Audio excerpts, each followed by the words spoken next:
بلا هذا يوتيوب كيجا ما يدك يوتيوب بانلي هاي بسم الله الرحمن الرحيم أنا جو مقعد يا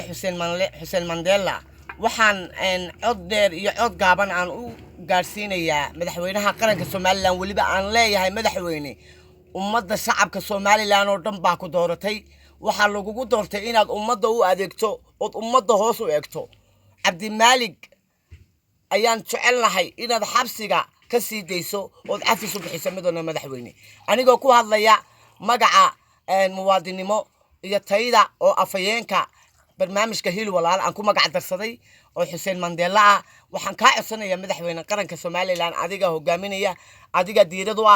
maanta aday shacabka oo dhan ku helayeen adiga lagu daba fadhiya marka madaxweyne Cabdimaalik iska soo daa dar Allah soo daa Cabdimaalik waa nin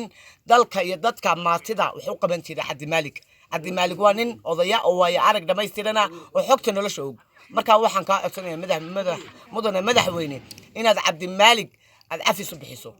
إن شاء الله هدول هذا مدحوين مرة بعد يا مصر تحارب وانكو أصلنا ما دام أضياشي جورتي ده كوميشن كا لبضة قرقرن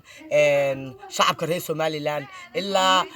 تيجا إلا بوتيلاند إلا صومالي إلا قاعد تصور واقعي واللي يقولي عبدالمالك سيدا مدن مدحويني ولي وما تصيدق عليكن حتى نكيسة نصيبك إن شاء الله أنا هو الهلي دونا هذا دوني سو إن إلهي أدينا كوجر جارو ومدة الشعب كسومال لاني أضد بفردو